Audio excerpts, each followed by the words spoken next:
as an executive director to be able to advise over 500 business owners.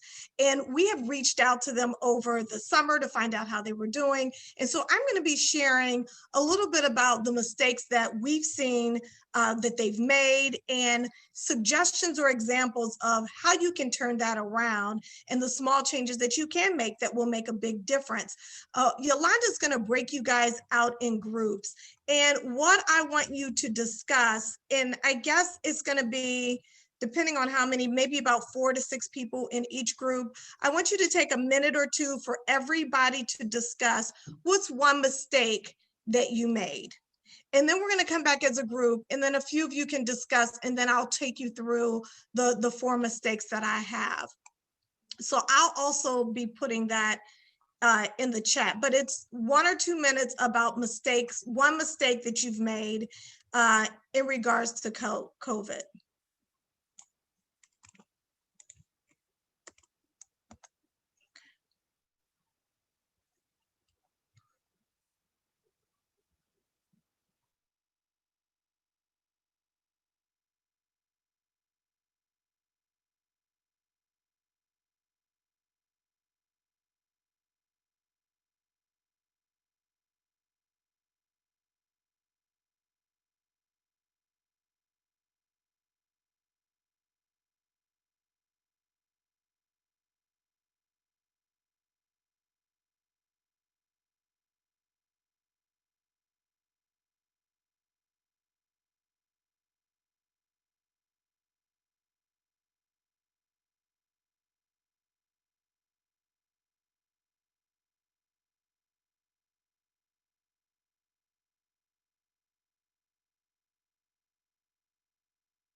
I think we're all back. Great. So I'm going to ask you guys for this to be interactive. So I'm going to ask you to share, just one or two of you to share, what did you discuss, or was there anything surprising about the discussion around mistakes being made? And so Okay. We're not all back. They're still coming in. I know, Sorry about I that, see. Trace. I'll repeat that. Okay. So this is going to be an interactive session. So now I'm going to ask one or two of you to unmute and just share with us what's one of your mistakes that you made or anything that was surprising that you heard. So our group was Darlene Jacobson and Judy Kane and myself, and pretty much it all came down to communicating and how we did or didn't communicate with our clients as far as like where we were, you know, working from or working at all or that kind of thing. We had the same thing. It was about communications, how we could have kept it more in touch with our customers, or trying to adjust how we see our customers. Absolutely.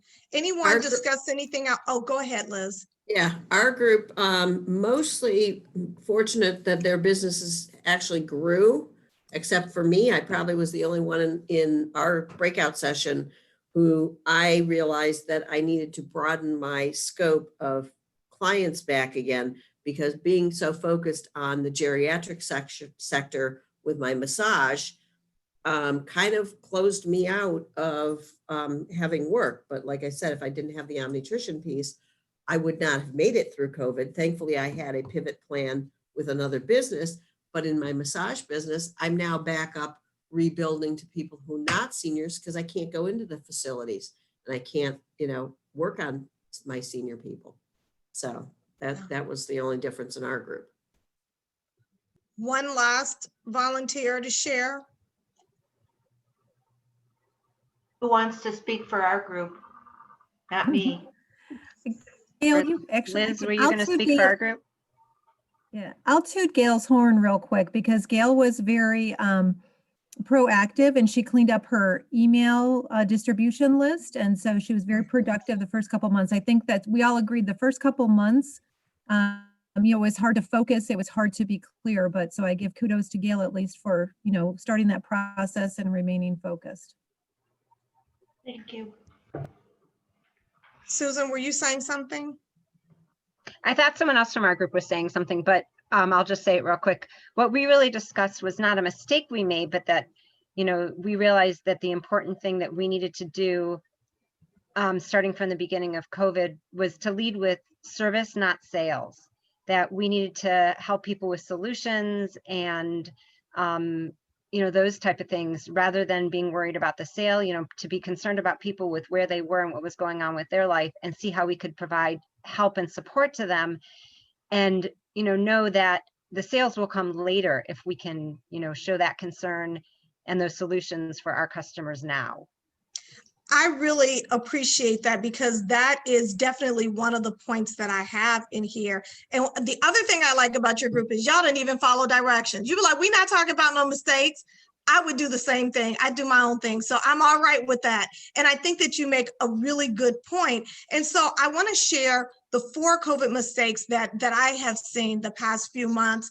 And, our program, the Goldman Sachs 10,000 Small Businesses program, is in partnership with Tri-C. So we're housed at Tri-C. We're small and lean as well, and we operate as a small business in many respects. And so we've had to make pivots and transform and be flexible. And so here's what I've seen is that, number one, people were not changing their mindset soon enough.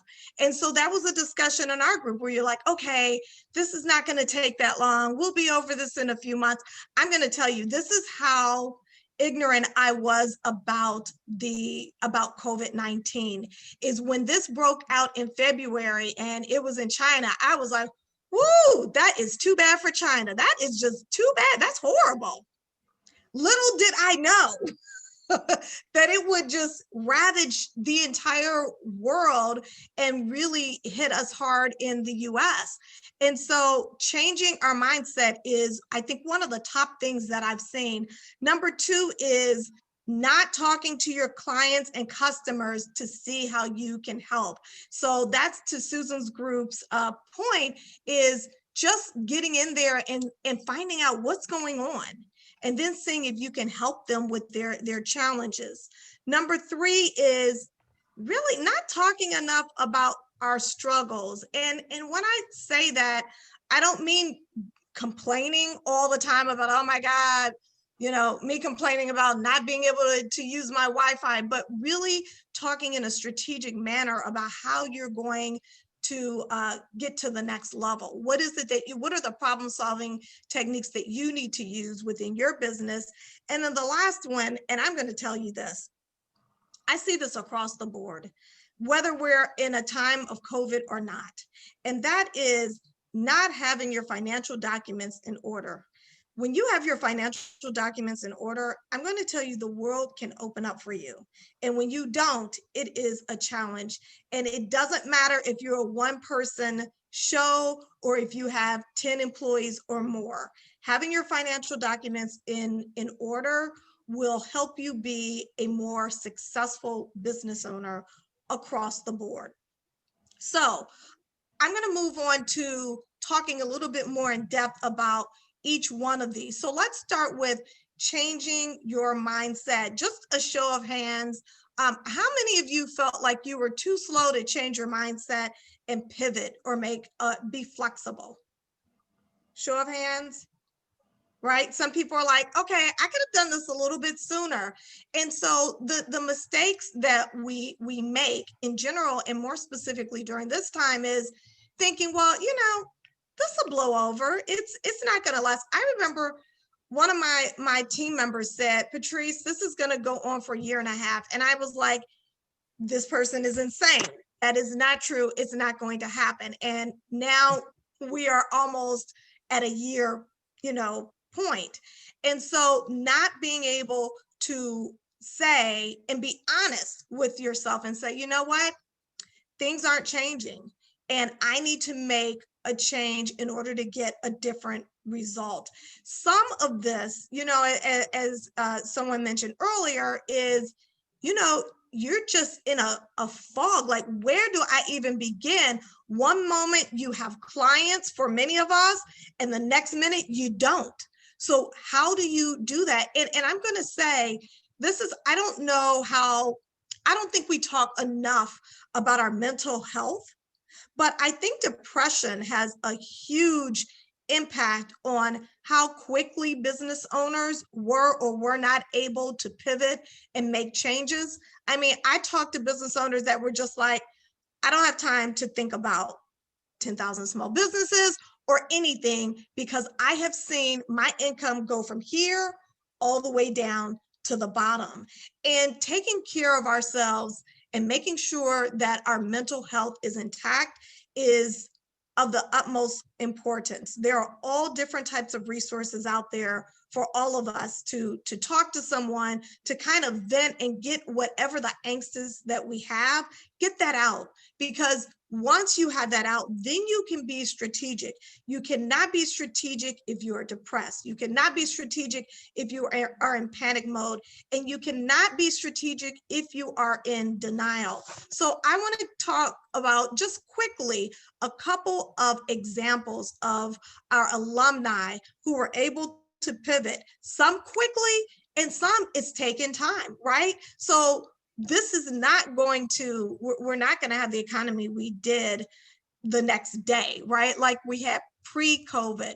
But one of our alumni washes windows, and he looked and said, most of mine is residential, and I see that this is drying up. They're not interested in that. They don't want people in their homes.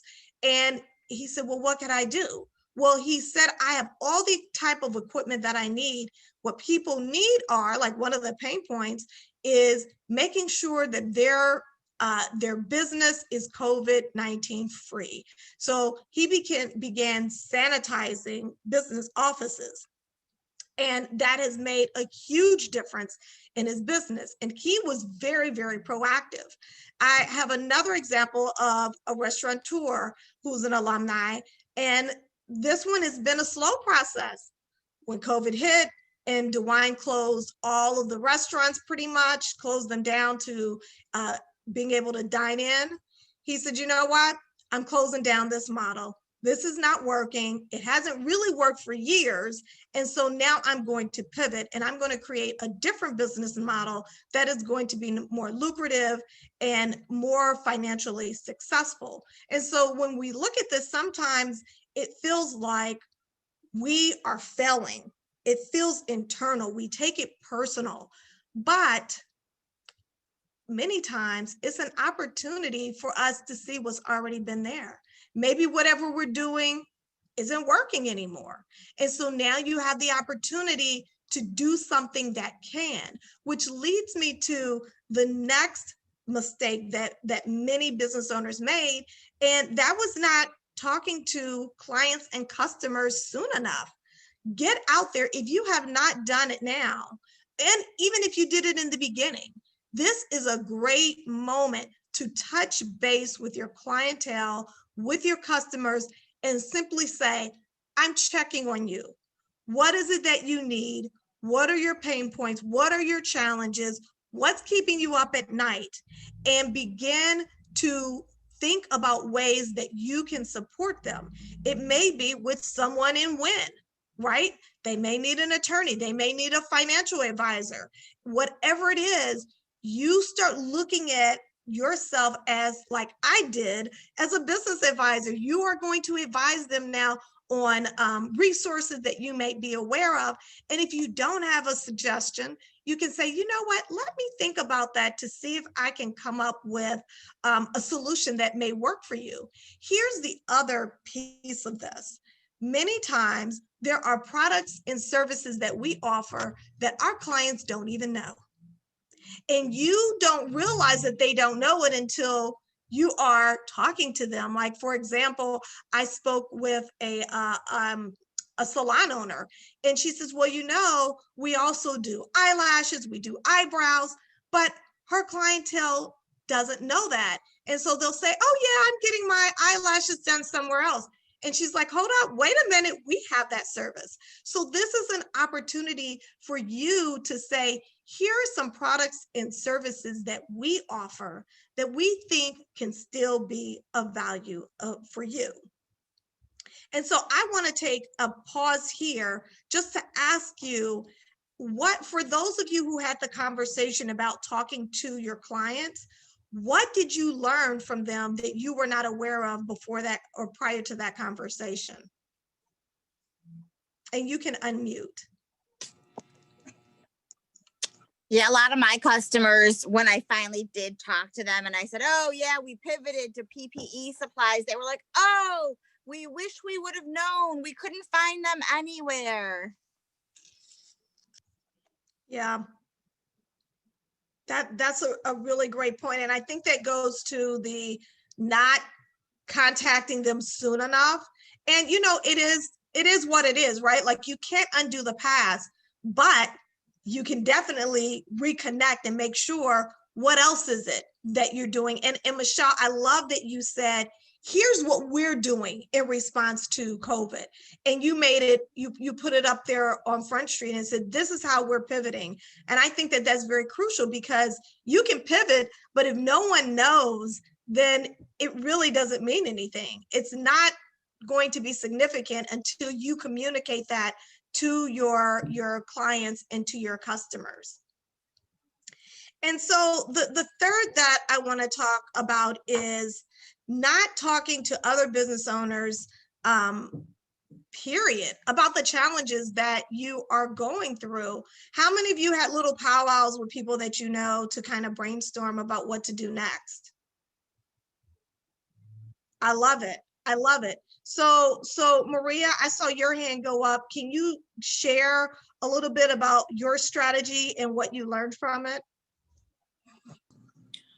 Well, because most of our work is done online, but a lot of times we try to connect with our clients first so we can brainstorm with them. We had to try to figure out how to do that online, because when you're artistic, people need to see, because everybody just doesn't see from nothing.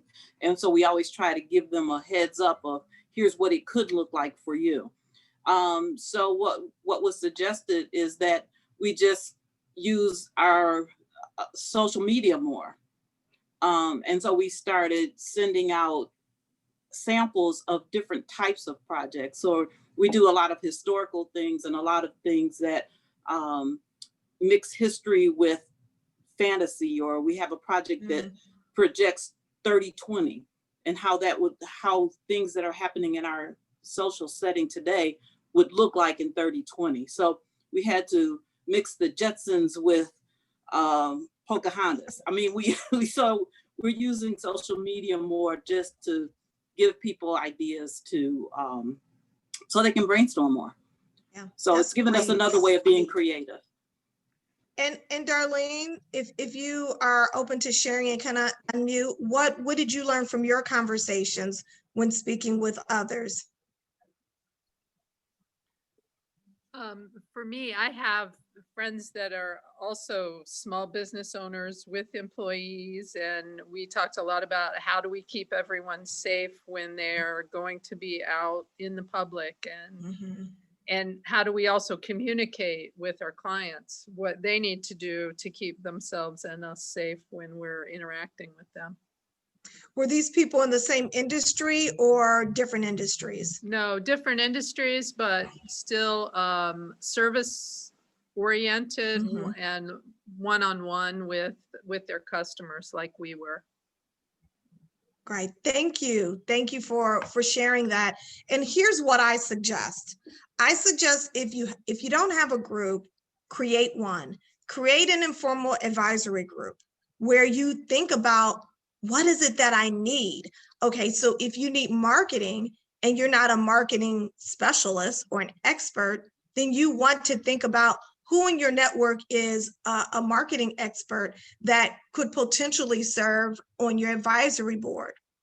If you need financial assistance in terms of, I really don't know my numbers like I should, then you want to look for an accountant or someone that you know that has that strong suit and is in business. You want to start to think strategically. And if you're really bold, connect with someone in your industry and talk about what are the challenges that you guys could have experienced. And there may be an opportunity for you to partner in the future. There many times we have the same industry in our cohort. So in the group of businesses that are in our program from the very beginning till 3 months later when they graduate, and they start off like, oh my God, I have a competitor. And then at the end, they're like, oh my God, I have a partner. So you want to think about, can I do this better if there was someone else in my industry that I could communicate with and we could think about how to problem solve together? That is, I'm telling you, that is a bold move, and it has worked successfully for a lot of businesses. You want to think about, how can I be strategic? And going back to the advisory board, the most important part is laying out what your expectations are. So if you say, yes, I love this idea, I'm going to have an advisory board, then you want to think about, how often do I want them? Do I want them twice a year? Do I want them on a quarterly basis? How often can I use them without being too much, where they can say yes to this opportunity? And what is it that I'm looking for? So this means going through your financials. This means looking at your revenue, means looking at your marketing and saying, here's what we do really well, and here's the other area that I want us to improve upon, and creating an agenda before every meeting. When I spoke to one of the businesses in our program, he said the most important aspect of having an advisory board was not even having an advisory board. It was all the preparation for the advisory board, because he said, I do not want to waste their time. I want them to know that I appreciate their expertise.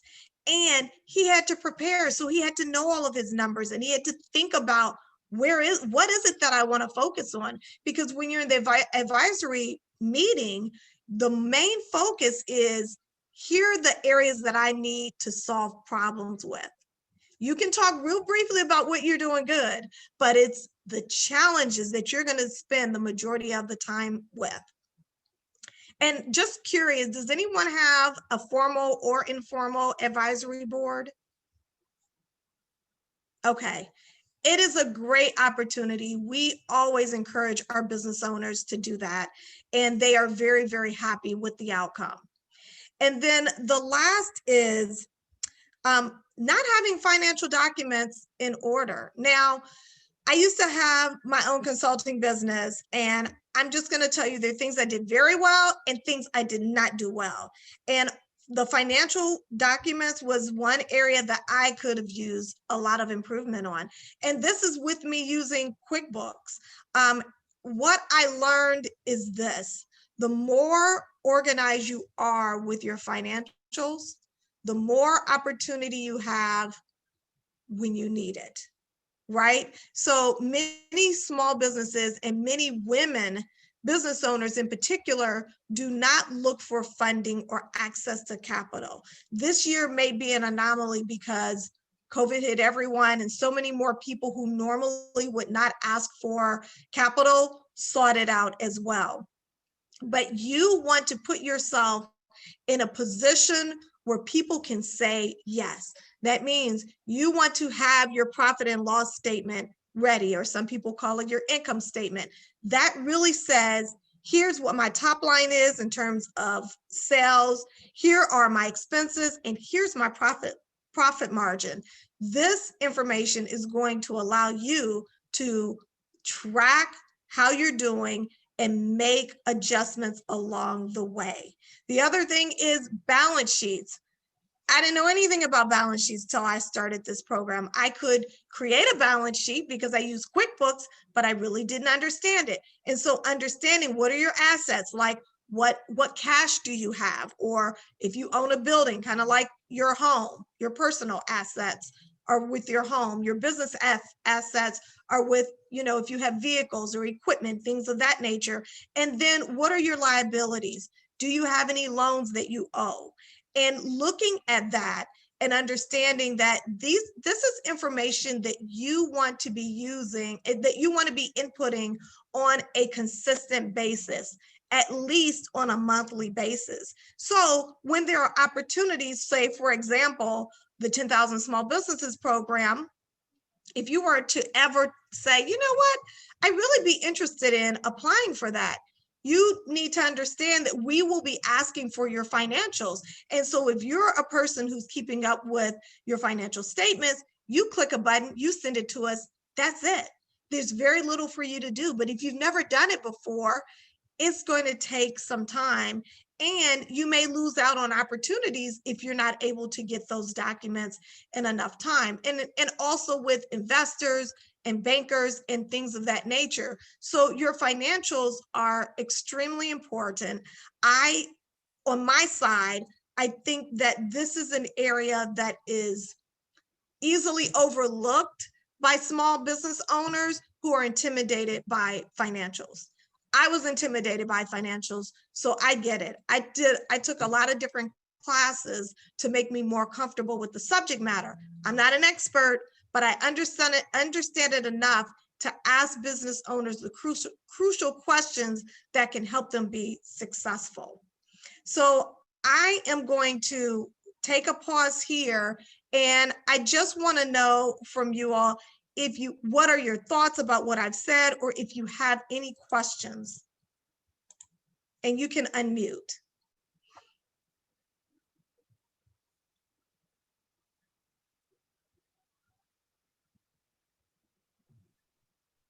I have a question. What do you think your best way to create an advisory board? Who should be on your advisory board? People that don't have your skill set. So if I think every board should have someone that has a financial background if you're not that person. Your financials are the utmost importance, because, and here's what business owners learn. And so, and I did not tell you, but 10,000 Small Businesses is a 3-month accelerator, and it helps small business owners uncover their blind spots so they can create growth. And you can't create growth if you don't know what your numbers are. You can't create growth if you don't know if you're profitable. And so having someone on your board that has that background, a former banker, an accountant, I mean, that is going to be very, very important. You may also want to consider an attorney of some sort. And I'm not saying for you guys to go to all the win attorneys, but I'm just saying the legal aspect is important. You may want to have someone that's strategic or that's in marketing.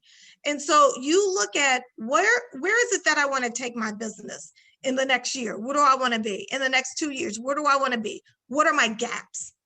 And fill in those gaps with people who are experts. Did I answer your question, Pam? Okay. What other questions do you have or comments? I just wanted to comment about the first one that you said about that people didn't, they weren't changing their mindset soon enough.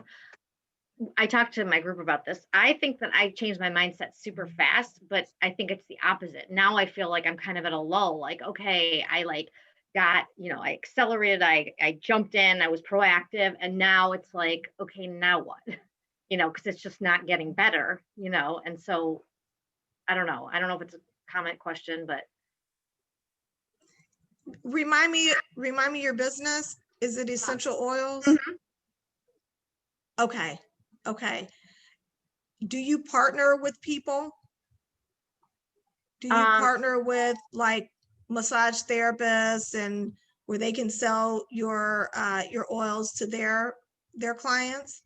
I've reached out to some. I think some people, people have different philosophies about, how they want to do things. So sometimes people are open, sometimes they're not.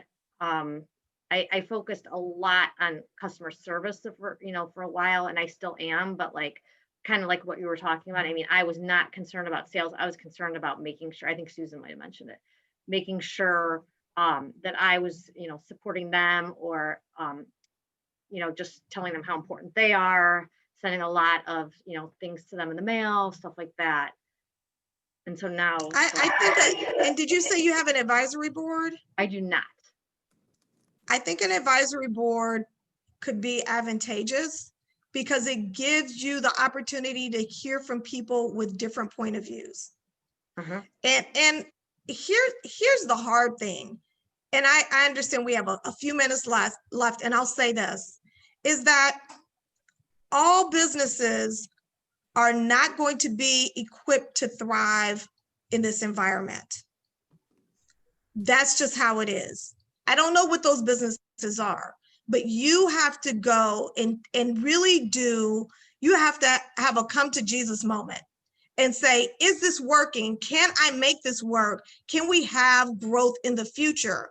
And if not, then what else can I do that's different? The restaurant that I mentioned was a high-end restaurant. He said, I haven't been making money for years. I knew I should have pivoted.